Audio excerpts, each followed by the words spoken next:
Please welcome last year's Benchley Media Award recipients, who I had the pleasure of presenting the award to last year. Mark Shelley, the Executive Director and Executive Producer of C Studios Foundation.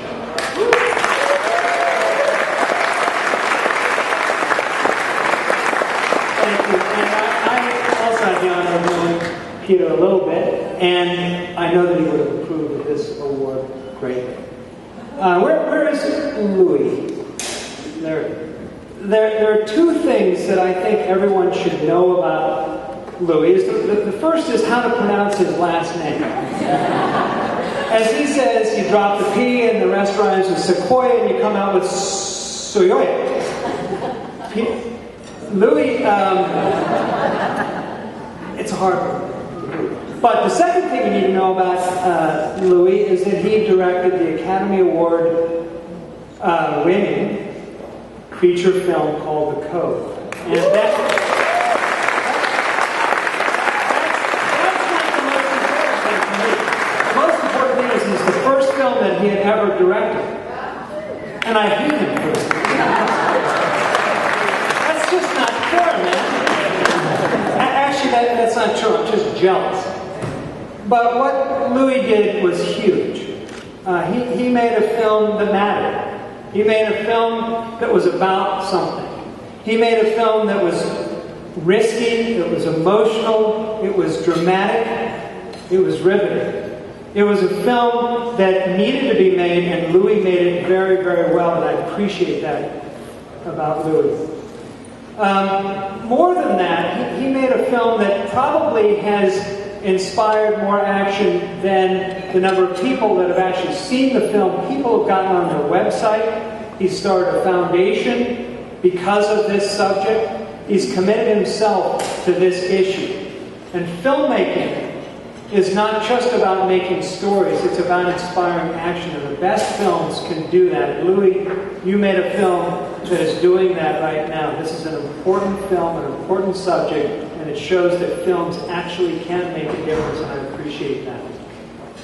I think that from my standpoint, we need more Rick O'Berrys, whose passion clearly came out in the film. We need more Jim Clarks, who's funding, he put his money to support a film like this, and we certainly need more Louie Psihoyoses. Now, say that, I think that's pretty good. But please join me in applauding the work that Louie did.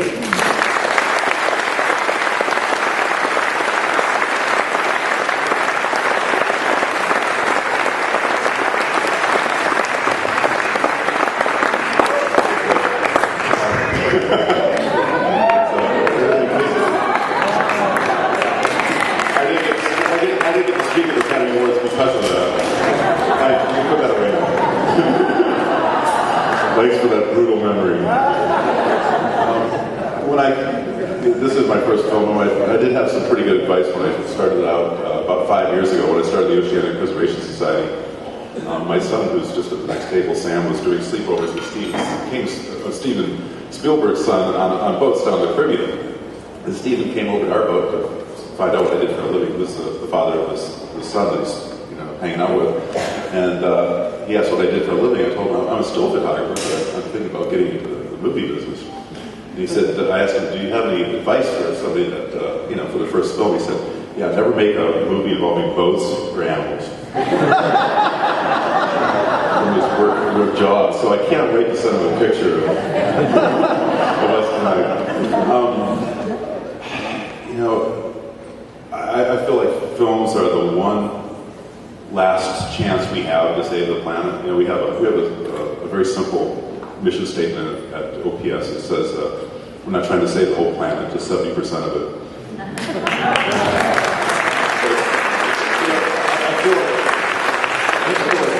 feel like films are, I call them weapons of mass construction. You drop a bomb, you kill people. You make a film, you create allies. And that's what this film's doing. It's we've had millions of people sign up for the website to help solve this problem. People said this movie, it's a great movie, but it'll never get seen in Japan. We opened up in 23 theaters at July 3rd.